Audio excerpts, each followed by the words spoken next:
ちは。なかなかシュールな雰囲気で始まりました。今回の動画はこの愛車のビアンキ号の紹介。こいつの経緯はまずフレームをなんと確かね1万ぐらいで買ったんですよ。それプラスでいろいろ自分に合った部品をつけて仕上げた仕様になるんで、かなりへんてこなクロスバイクになってます。でいろいろ見ていったら面白いと思うんで紹介できたらいいなと思います。紹介しよう。それでは行きましょう。まずどこから行く？まずはハンドル周りから行きます。ハンドル周り。この自転車はフロントシングルなんで、左のシフターはついてません。ついてません。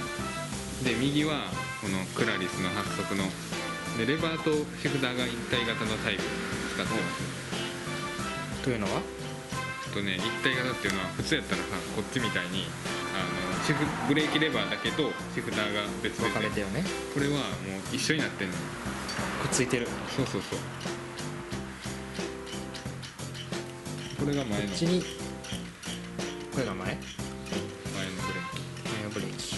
ここだけちょっとおしゃれでワイヤーを赤くこんだけ赤にで、こっちはシンプル、非常にシンプル。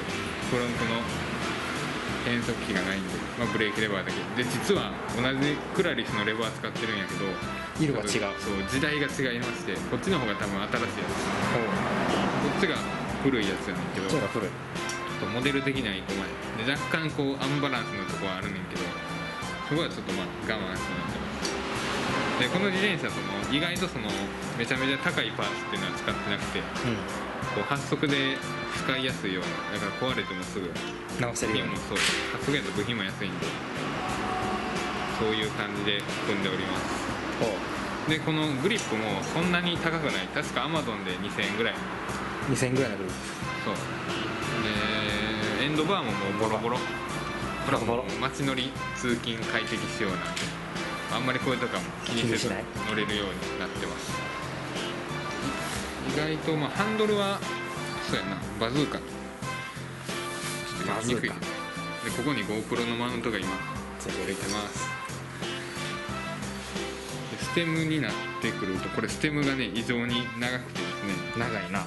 なんと 140mm っていうバチクソ長いステムがついてるわけでして、でこのフレームサイズでちょっとポジションを出そうと思うとどうしてもこういう長いステムがいります。身長高いから。そんな高くないけどミドルサイズで、これデダの多分スーパーゼロっていう、見えるかな。デダっていうメーカーのここにスーパーゼロって書いてんねん。見える。スーパーゼロ。そうこれが確か結構高かった。1万ぐらいしたステムだけで。一番高いパーツこの自転車でフレームより高い説あるよワンチャン。そうだんだんこうポジションを合わせていくと、そう結局このステムにたどり着きました。でトップキャップはこれダイヤ、近くに見えるけどこれダイヤになってます。ダイヤになってる。でこのメーカー、他にもクローバーとか、ハートとかあるんで、結構おしゃれなやつで気に入って使ってます。でもダイヤがどうしてもただの四角に見えるっていう問題はあるんですけど、でもおしゃれやな。ちょっと赤にアクセント入れて、赤でアクセント入れていい感じに仕上げてます。他はハンドル周りはだいたいこんなもんかな。でこの辺のスペーサーもちょっとロゴ入れておしゃれな感じで仕上げてまして、じゃあフロント周り行こうか。フロント周り。ブレーキ。まずはブレーキ。V ブレーキのデオーレですね。デオーレ。モデルとかちょっとだいぶ古いやつだと思うんやけど、V ブレーキでしまうのってだけでもそこそこ止まるんで、これで必要にして十分みたいな感じです。V ブレーキなんで、非常にトラブルも少なくて、構造がシンプル。そうやね。でフロントホイールは結構確か軽いやつ使ってまして、ボントレガー。そうこの自転車トレックユーザーなんで、ロードのボントレーガーのパーツが余るわけですよ。タイヤもボントレがね。そうやね。それでこういろんなところにボントレーガーのパーツがついてるのはついてるんで、まあ、ボントレーガーのトレックのイメージ強いけど、全然普通に使って全く支障ない。パーツなんで、でこれもねなかなか年代物のホイール古いけど、確かね結構軽かったはずの重量が割とハイエンドなアルミの中で結構いいホイール、こんなん通勤に使うのはちょっともったいないぐらい。ただ余ってたんで、これも余ってたんで使わんともったいないなっていうところがこの間入れてみました。結構ねやつれてはいるんやけどいいかなと思います。いい感じ。そうボントレーガーのなんやこれレースライトっていう名前なんかそれはどっかに書いてる？ RL レースライトの略なんかな。 RL ね。これがこういうロゴになってる。最初はカンパニモロのホイールとか前だけ書いてた。履いてたみたいな。続いて続きましてでフレームはビアンキのローマっていうシリーズのヤンキのローマ。ローマ2ローマ2。ローマっていうシリーズの確か2014年モデルぐらいのやつかな。ちょっとマットな感じで、なんかビアンキっぽくない色でかっこいいね。そうやな。ビアンキって言ったら緑っぽい感じのな。これがすごい有名やねんけど、これをマットにしてる。マットやとね汚れとか傷とかがあんまり目立たない。汚れてるけど今雨とかだったんで、あんまり目立たないんで普通の色よりは、非常に満足してます。で各パーツもね結構マットに仕上がってるんでなかなかいい感じに組めてるから。でドリンクホルダーこれまたボントレーガーのボントレが。結構これ使ってる人多いと思うんやけど、また RL とか別にこれで十分かと。2個も使わんけどね。同じやつね、2つ。でこの自転車の一番変なポイントのクランク周り、ちょっとねここ1個取れてるんやけど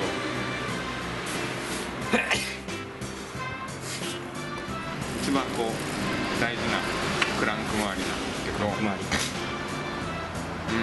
まずクランクがこれシマノの何やろ R563 か R563 っていう品番かな。こんな感じで多分書いてます。 R563、別にクランク自体に563別にクランク自体に特別こだわりなかったんですけど、とりあえずこうクランクの長さっていうのがあって、それが 172.5 っていうサイズを僕はずっと使ってるんで、それにしたかったっていうのがあって、こことここの長さ、ここからここの長さが、大体170やったりするんやけど、これは 172.5 っていう長さがちょうどいいんで、今のところちょうどいい。ロードも全部それで統一しています。でチェーンリング、このギアフロント周りのギアがこれレースフェイスのレースフェイスって感じ。そうレースフェイスでこれ表裏逆にしても使えるんやけど、こっちのわちゃわちゃした柄が好きなんで、見える方。そうわちゃわちゃしてます。でチェーンリングのボルトはねちょっとねこれ差し色に変えたい実は。結構取れてるしね。そうやね、これ絶対取れたらあかんけどね、こんなとこ危ないから後でつけますでこの自転車で唯一こうシマノのデュラエースを使ってるポイントがあって、BB そうこの銀色の部品でこいつが回るベアリングが中に入ってるパーツなんやけど、ここはシマノのデュラエースの7900のデュラエースっていう、もういいやつ。もうねでも3世代ぐらい前でパーツで言ったらもう10年とかそれ以上前ぐらいの部品になるんやけど、結構古い。これシマノのデュラエースってめちゃめちゃ丈夫で、これ雨の日とか走っても全然ベアリングにガタが来ない。おお、すごいね。そそうこれはねほんま紙パーツ、紙パーツ、しかもそんな高くないっていう。なるほど、いい感じに。でここはちょっとね差し色で赤に変えてます。でペダルが日頃かな、太陽がって思うかな、ちょっといまだによく分からんけど、このロゴね、これのなんかスパイダーペダルみたいな雲の柄がこれベアリングが多分結構いいからそこそこ回りますで、踏み面も結構広くて、このピンがいろいろ立ってるんで、結構フラットペダルの中ではこうがっしり食いつく。そう1個難点としては靴の裏が穴開くっていう長年使ってるとこれが刺さって、そうだから結構そのランニングシューズとか柔らかい系のシューズで履くと鬼のように穴開くこれも長いこと使ってるな。でもまだまだ全然元気ですね。余裕。でも高いパーツのベアリングはいいね。こっちがいいよ。リア周リア周りはこれまた暗いです。最初はね105とか105とかケアグラとかいろいろ変えてたんやけど、なんやかんやでこう壊れて今は一番安いクラリスになってます。別に変速もこれで十分するんで。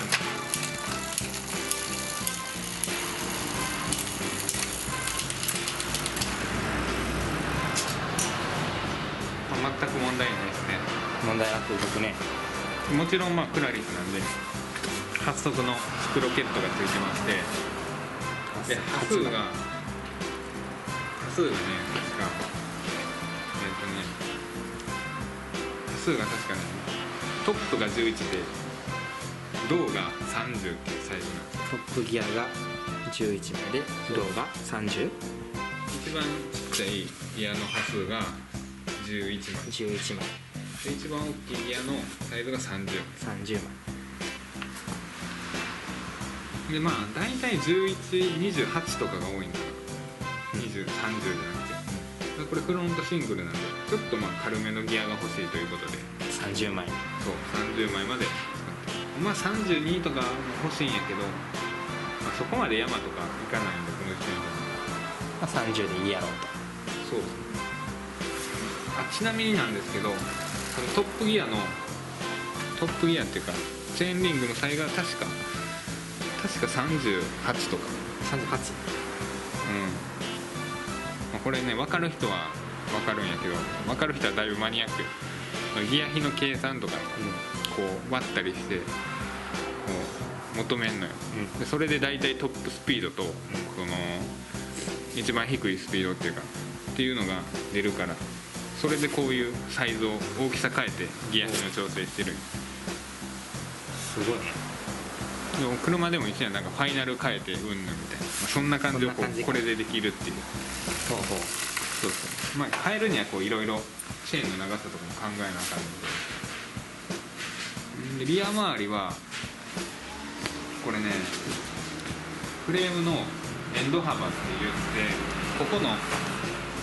この間のサイズが135っていうサイズなんですよ。でアメちゃんのジャイアントのエスケープは130で、130。どう違うかっていうと、ロードのホイールが大体130で、135やとこう入るのは入るんやけど、ちょっと5ミリ型あるやんか。ある。これ普通に実はこれロードのホイール履いてんねんけど、シマノの方でそう普通やったら5ミリ型あるはずやんか。それをここにこっちにスペーサーを1個かまして、であとハブをちょっと改造しまして、135ミリに改造したシマノのロード用のホイール、何本やったかな、 R500 か、昔の R500 を130ミリに改造してつけてます。もともとは135やけど、もともとはホイール自体は130やけど135に改造した。そうそう、フレーム側が135でホイール側が130だから5ミリ延長して。そうそうそう、意外と簡単にできた。ハブやからちょっとあんまり改造下手に手出すのは不安あるんやけど、今んとこ全く問題なく動いてる。なかなか、あんまりこういうことしてる人おらんけど、どうしても135のホイールは選択肢が少ないので、こんな感じ。こんな感じ。はい、行こうか。サドル周り。サドル周り。サドル周りはこれ見にくいかな。これフィジークのアルデアっていう多分シリーズで、そんな高くない。多分ロードバイクの純正とかによく使われてるそうサドルやねんけど、レーパーなしで乗れる結構ふかふかなやつなんで、街乗りはこれが僕は気に入ってる感じで、車体の色ともマッチしてるね。シートボスはこれまたボントレーガーよく見る。どんだけ使うねんってトレックよほんと。これ意外とカーボンなんですよ。唯一カーボンなの。自転車で唯一カーボン、唯一のカーボン使われてるポイン